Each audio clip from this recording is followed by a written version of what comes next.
from the Hussman School of Journalism and Media at the University of North Carolina at Chapel Hill, covering the full range of Tar Heel athletics. This is Sports Extra.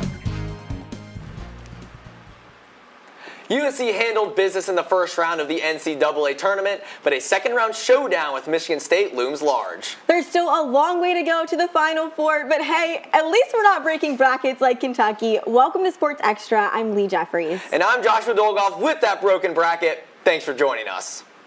We're dancing. The road to Phoenix is underway as the one-seeded Tar Heels faced off against the 16-seeded Wagner Seahawks in the round of 64.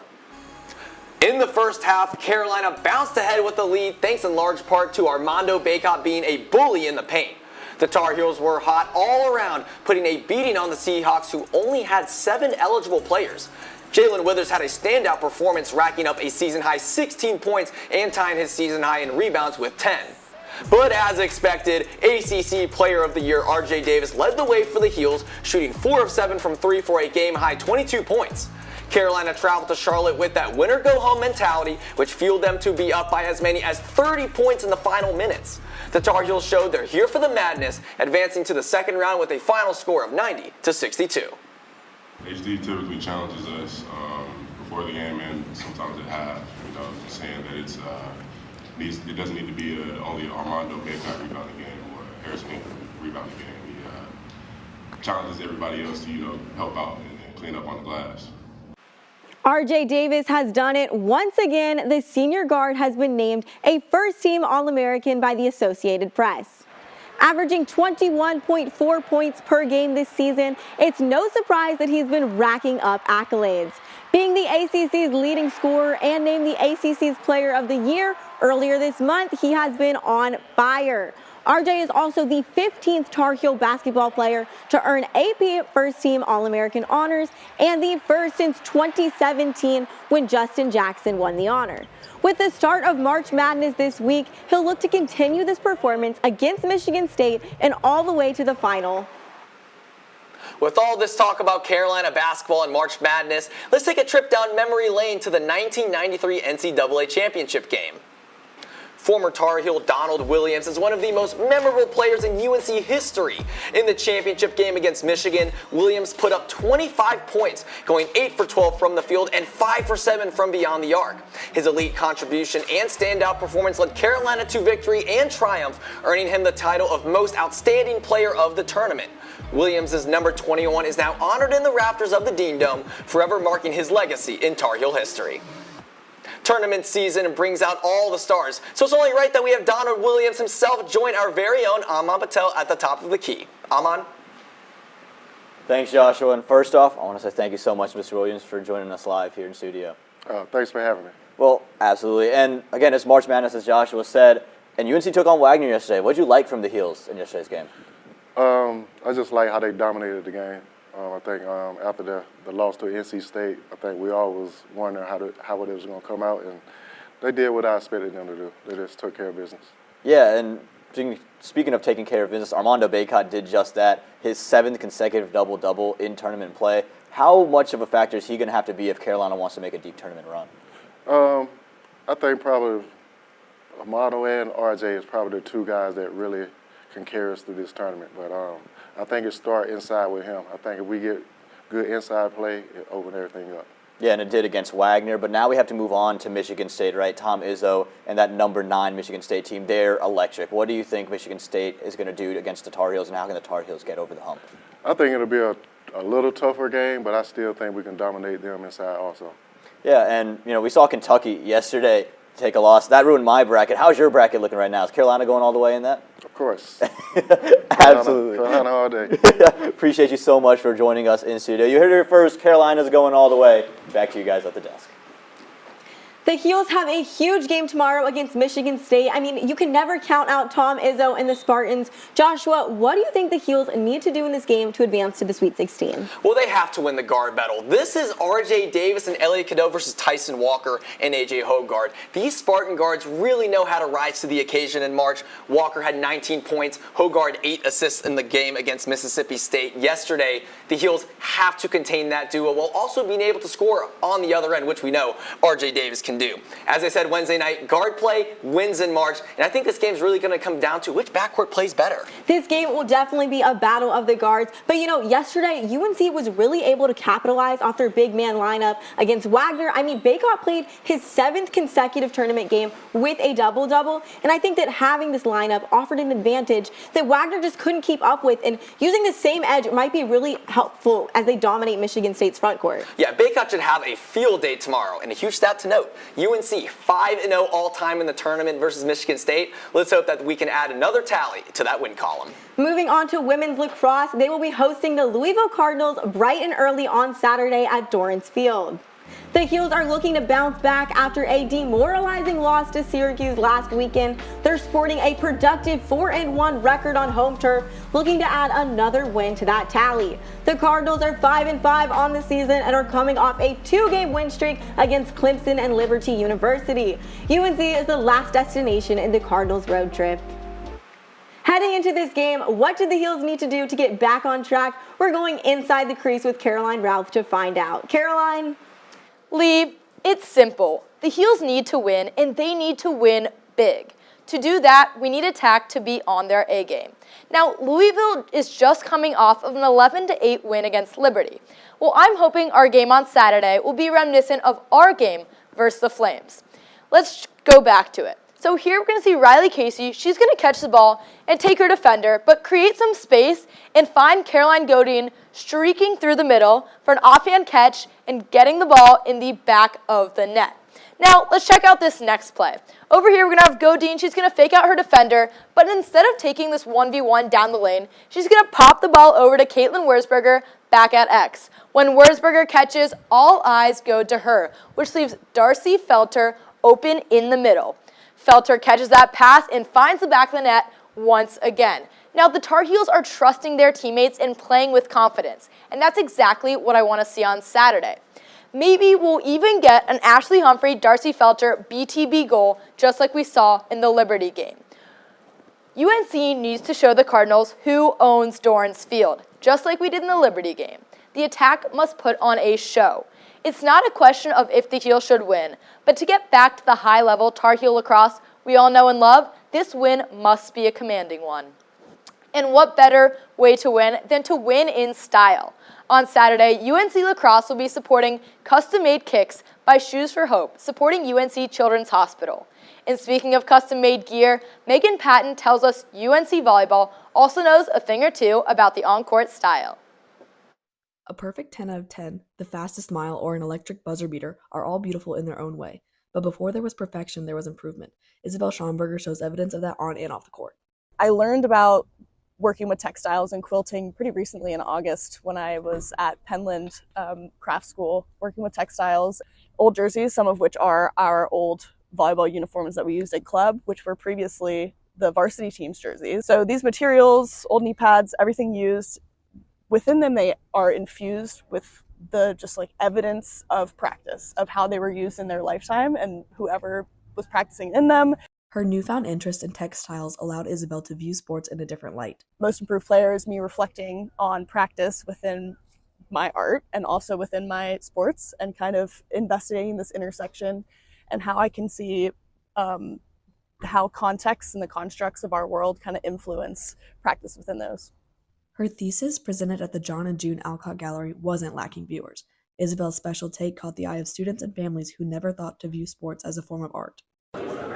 Yoga, strength training, volleyball. Her dad and I are always impressed with how hard she works and gives it her all the time.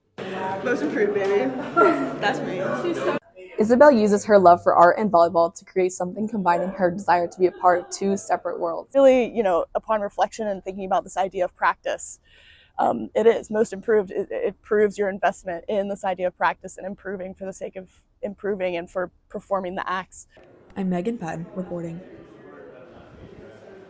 We got a chance to check out that volleyball swag, but if you head to Dorrance Field on Saturday, you'll get to see these sweet kicks for the Dorrance doubleheader. Joshua, back to you. And speaking of Dorrance Field, Caroline, the UNC men's lacrosse team returns to Dorrance Field this Saturday for an in-state showdown with High Point. The 15th ranked Tar Heels are riding a 4-game win streak, including wins against Penn and Stony Brook. Carolina returns home after going unblemished during their week-long road trip to New York. Strong defense has carried the Heels, holding their past 4 opponents to single-digit scoring. Standout first-year attackman Owen Duffy has been on a tear as of recent, scoring 4 or more goals in his past 3 games. UNC will look to stay hot as they prepare to host a well-rested Panther squad. The Team USA field hockey team is wrapping up competition in the Indoor Pan American Cup. Yesterday, Team USA finished off round-robin play, and for the first time this year and since becoming the head coach at UNC, Aaron Matson was on the field. They faced off against Uruguay and defeated them 9-1 and will play in the semifinals in about an hour. Baseball will be hitting against the Hive this weekend at home in a Coastal Division series against the Georgia Tech Yellow Jackets. To add to their 20-game home win streak, the Tar Heels will look to players like Luke Stevenson, who added a solo shot against Miami last week. On defense, the pitchers must continue to attack the zone, like Olin Johnson's 2-hit 4-inning outing against UNCW on Tuesday. The Heels are playing Georgia Tech as we speak and will continue this series throughout the weekend. UNC softball is in action soon with an early start to a 3-game homestand against Georgia Tech. After being swept by Clemson last week, Carolina is looking to regain some ACC success and turn around their 2-4 conference record. The team will need more breakout performances from athletes like Carly Myrtle, who battled in the only 2 runs the team scored against Clemson.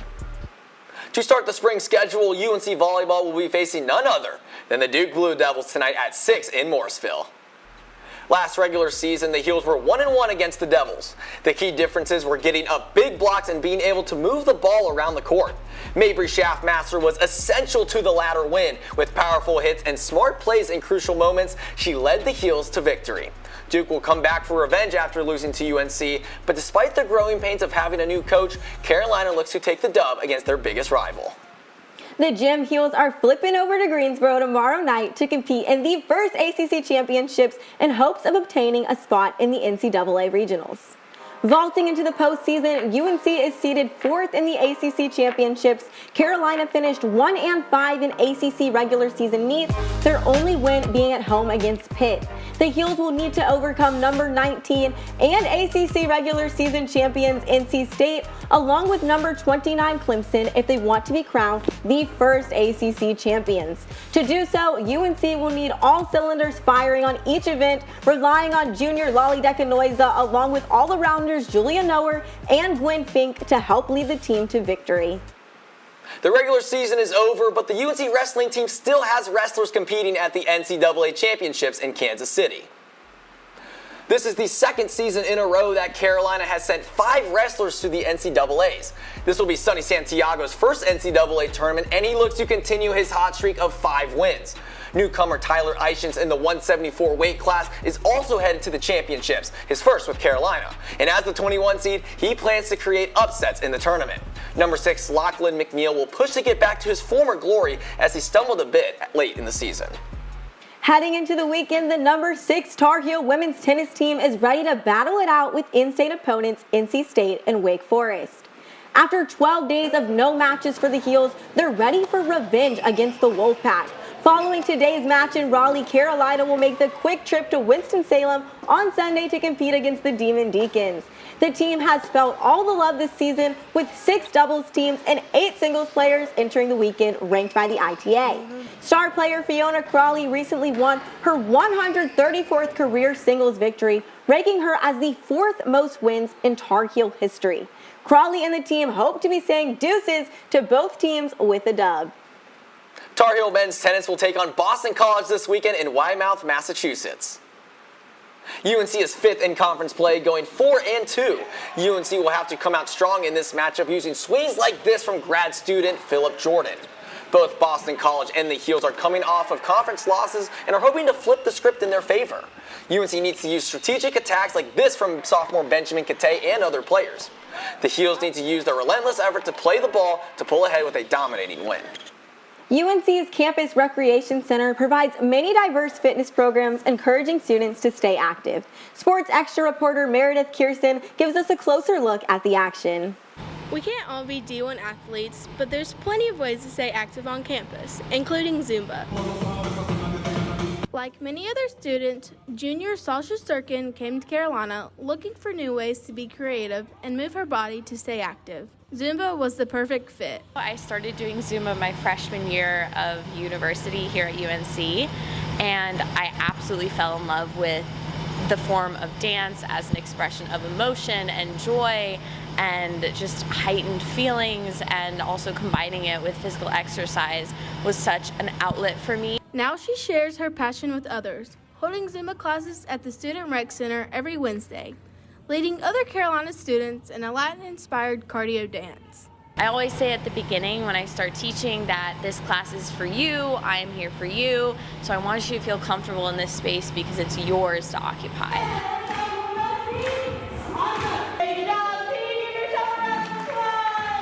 With over 40 attendees a week, Sasha gets to connect with others through sport without being on a selective team. Oftentimes we're really told or made to feel that if we don't have those athlete backpacks or all the Carolina swag that we are not an athlete, but everybody who walks into this room and puts themselves out of their comfort zone, sweats a little bit, feels good and moves their body, everybody in my class is an athlete. Zumba and all other fitness classes offered through UNC are a great way to interact with your campus community while maintaining health and wellness. I'm Meredith Kierson, reporting. With a little bit of practice in Zumba, I bet one of us could put our dance moves up for a future play of the week. On Monday, we gave you our 2 candidates for play of the week, and you guys took to Instagram to vote for your favorite play. And the winner is the should-be ACC 6th Man of the Year, Seth Trimble. Trimble got up on this monster one-handed slam in the ACC tournament quarterfinals against Florida State. Let's take another look at this as Trimble rocks the rim. He's walking on clouds, ladies and gentlemen. Make sure to tune into the show on Monday to see 2 more contenders for Play of the Week.